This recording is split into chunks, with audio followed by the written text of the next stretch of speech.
من الشيطان الرجيم بسم الله الرحمن الرحيم يا أيها الذين آمنوا إن جاءكم فاسق بنبأ فتبينوا أن تصيبوا قوما بجهالة فتصبحوا على ما فعلتم نادمين صدقت يا رب العالمين اللهم صل على سيدنا محمد وآله وعترته بعدد كل معلوم لك يا أيها الذين آمنوا الله رب العزت فرمای اے د ایمان خاوندان ان جاءکم کچرت راشی تاسو ته فاسقون یو خبر بل راشی درته یو مخبر بلا تحقیق یو کسر تراشی چې هغه تاسو ته خبره کوي او بغیر د تحقیق یا معامله کې ورته خپل علم نوي یا شاش ربلی تنویر رحمه الله ایمانه کوي چې یو کس راغی کچا علم والا یعنی کچا خبر والا بنبئن په خبر بلا تحقیق سره په خبره بلا تحقیق سره فتبینوا نو خط تحقیق وکړه دغه معامله وګوره لاندې باندې مینس کی چې به دې تحقیق وکړي چې کسره د غلو خړه د خبره او د پریشانه کده ځان نه یا د ځان نه وي فتبینوا خط تحقیق وکړي ان د دې خبرې تصيبو لاجل تصيبو چې تاسو اختنه کې یو قوم لره بجهالت بناپوه سره فتصبحون او بغرض تاسو علامه په هغه سبانه فعلتم علامه فعلتم به هغه چې تاسو کوي نادمین پیمانه نو خبره داسې ده الله رب العزت فرمای چې کله تاسو له یو داسې کس راځي چې هغه بلا تحقیق وي هغه یو خبر کوي بغیر د تحقیق نو ته د دې تحقیق وکړه چې دا خبره دې ټیک کوي که دروغ وي پریشاوي که دروغ وي څنګه لګیا دی چې تحقیق دی نه کړی نو د یو قوم یا د یو کس خلاف فیصله مه کوه چې هلکه پلانکي راته ووایي چې دی کنځلې کوي نو به دی به کنځلې کوي پلانکي راته ووایي چې د چې دی تا پسې بد رد وي نو دی به تا پسې بد رد وي نه د دې ښه تحقیق وکړه چې دا خبره ټیک ده که ټیک نه ده نو هر کله چې راشي تاسو ته ایمان والا ایمان والا چې کله ورته راشي داسې بغیر د تحقیق یو کس خود تحقیق پر باسو کې عام شان نزول مفسرین چې دي هغه د یو صحابي متعلق نقل کوي هغه کې د تحقیق خبره شته یو تحقیق پاکستان د دې ولی بس عامه خبره وکړي چې مسلمانانو چې څوک دغه خبره وروړي بس تحقیق پکې کوي بلا تحقیق ورشي مچاله بلا د یو کس د دروغجن کېدو د لپاره دا خبره کافي ده چې هغه څوک بغیر د تحقیق خبره روان دي او د دروغجن متعلق راځي چې کم کس په خپل باندې دروغ وي یا غیبت وکړي نو سلوي خرج د دعا نه کوي یا یو کس دروغ وي نو د دنه یو مل د رحمت پرشته لري لاړ شي د دې وجې سو کې تاسو خود تحقیق وکړي علامه فعلتم په هغه څه چې تاسو کوي چې په هغه څه په تصویرو به صبح ګرځي تاسو علامه فعلتم په هغه څه باندې نادمین پیمانه بیا چې څه کړي دشمنیم کړي قسم مشتي بل څه تاسو بیا په هغه باندې سو ګرځي پیمانه به وګرځي واعلموا پوه شئ ان فیکم چې یقینا فتاسو کې رسول د الله رب العزت ښه په دې خبره باندې پوه شئ چې فتاسو کې رسول د الله رب العزت خپل پیغمبر صلی الله علیه وسلم یادی لو یطیعکم کچته د سوکړه تابعداري وکړه تاسو په کثیر په ډیرو سيزونو کې من الامر د اوامرونه د معاملاتونه په ډیرو سيزونو کې تاسو سوکړه تاسو تابعداري وکړه لعنتم نو تاسو په مشقت کې بریوزه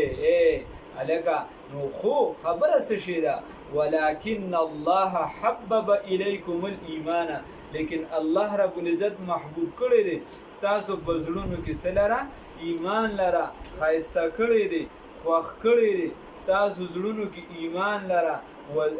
محبوب کړی دی تاسو په زړونو کې سلره خوښ کړی تاسو زړونو کې ایمان لره وزینه او مزین کړی دی خایسته کړی دی فی قلوبکم فزلون استاسو کې د ایمان وکره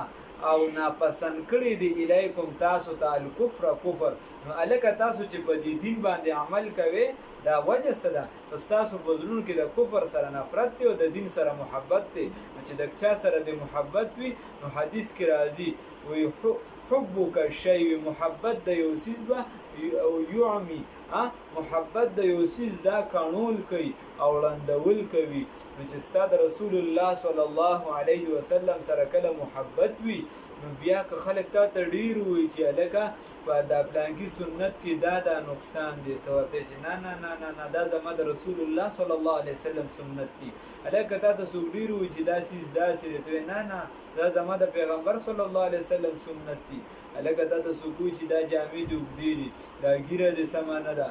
دا در سره خوند نه کوي دا ویښته در سره خوند نه کوي دا ما نه ته ورته چې نه دا خو زما د محبوب صلی الله علیه وسلم سنت دي. نو د دې وجې وایي ولکن الله حبب الیکم الایمان ځکه چې موږ محبت د ایمان ستاسو زړونو کې راسخ کړی دی. نو هلکه جهاد درته آسان دی نور معاملات درته ټول آسان دي بل د ایمان خایس کلیوان ستاسو په زړه کې دی و د کفر سره نفرت وکره الیکم الکفر او ناپسند ناخوښه کړی شوي ستاسو په زړونو کې کفر او فسق. نو کفر فسق والعصیان او ګناه نو فسق ښکاره ګناه چې په نظر راځي لکه ګیره خریل شو ویښته د انګریزانو په طریقه شو پنسیخ کته کول شو په ښکاره کوی عام کنځلې کول شو کولی عام شراب څښل شو نو ښکاره ګناه او والعصیان او یا هغه ګناه چې ښکاري نه د سړي په زړه کې چا سره نفرت وي بغض وي عناد وي چاته د زنا کاتی جوړوي چا ته چې دی د هغه د عمل کولو کیسې جوړوي. نو الله وایي دغه ټول ګناهونه الله ستاسو په زړونو کې ناخوښه کړي دي. اولئک هم الراشدون همدغه خلک په سمه لار دي. نو صحابه هلته نه ملکه امیر ټول صحابه چې دي نو هغه څه شي دي ټول صحابه چې دي نو هغه څه شي دي هغه اصحابي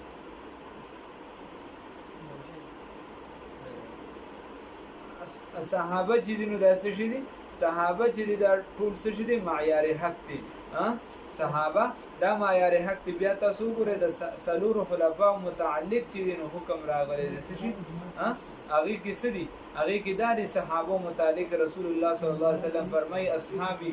وي زما څلور واړه خلفا چې دي دا څه شي دي دا چې دي خلفاء الراشدین دي او المهدیین دي هدایت یافته دي. لکه که ته امیر معاویه په هغې کې نه شمېرې وظالمه په اخرې شپږو میاشتو کې خو هغه ته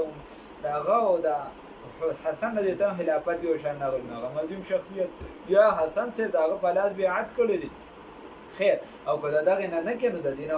په طریقه لا معلومه ده اولئک هم الراشدون فضلا من الله دا رضامندیا ده د الله د جانب نه نعمتا او نعمت دی. والله یقینا الله تعالی علیم علم والا دی حکیم حکمت والا دی. و ان اوس بله مسله الله کوي و ان طائفتان که چېرته دوه ډلې من المؤمنین د مؤمنانو نه اقتتلوا د یو بل سره په مقاتله باندې جګړه کوي د یو بل سره نو فاصلحوا بینهما صلح وکړئ د دوی په منځ کې دا جګړه ولا سیوا کوي ما او درېدو نو چې دا څوک الله رب العزت فرمایي و ان طائفتان من المؤمنین اقتتلوا نو دې سره څوک وي که څوک مقاتله کوي نو هلکه دا دغه والا وایي یوه فرقه ده معتزله هغې وایي چې د چا نه ګناه کبیره وشوه غیبت وشو چغلي وشوه ده چې دی بهتان په چا ولګو دروغ یې ووي یا بله مونځ یې ونه کړ نو دی کافر شو په چورلټ بس دی بالکل کافر دی بله خبره پکې نه ده. مونږ وایو چې کافر نه دی نو د هغې نور دلایل هم شته خو د قرآن نه صفه دا دی دلیل دی. الله وایي چې ګوره دوه ډلې وي او دی دومره چې اقتتلوا مقاتله د یو بل یې قتلول فاصلحوا بینهما نو صلح وکړئ د دوی په منځ کې. نو معلومه دا شوه الله ورته مؤمنان هم ووي او بله خبره دا شوه چې کافران کېږي نه په دې باندې. نو فان بغت احداهما فان ظلمت که یوې ډلې چې دا سرتیزي کوله علی الاخرى په بله باندې نو فقاتلوا التي بس ووهې دغه ډلې لره تبغي چې بغاوت یې کوو دا چا چې بغاوت کو تیزي کوله حتی تر دې پورې تفیه چې را واپس شي الی امر الله حکم د الله تعالی ته. ملکه ابتحال لاله سویه وی بعضې به پکې جذباتیان وي نو که دې چېرته زیاتې کو تیزي کوله نو یې ویې وښې ښه په سر سر یې ووښې وي سمې کې باسې ودرېدل نو که چېرته تیزي کوله صحیح یم عبدالله که نه نو فإن بغت که چېرته څه وکړو عبدالله صحیح یم فإن بغت که چېرته څه کوله تیزي کوله ظلم یې وکړو په بله باندې نو بیا دغه ووښې تر دې چې واپس شي دغه معاملاتو ته نو دا وال پکوي په والو باندې بیا سیده شي. فإن فاءت نو که چېرته واپس شوه دغه والو نه پس ټیک شوه دغه خبرو نه پس نو بس سمه ده فاصلحوا بینهما بیا پکې صلح وکړئ خو که بیا هم چېرته پکې سمه رانله د سړي زوی نه شو نو بیا یې سم بیا یې د میچنې تړوان دي که د عدالت هغه نو فاصلحوا بینهما صلح وکړئ د دواړو ترمنځ چې دغه کمې ډلې زیاتې کوي کمی کوي کوتاهي کوي فاصلحوا یا کم یو انصاف غواړي نو فاصلحوا بینهما دا دواړه ډلې چې دي چاله به انسان دی په کور کې کله معاملات راشي کله عامو زندګو کې راشي خلک د قتلونو پورې لړ شي د یو بل چې د عدالت کې ورته انصاف وي نو هغه ملک بیا سنوي قتل او مقاتله نه وي ډېره نو یې په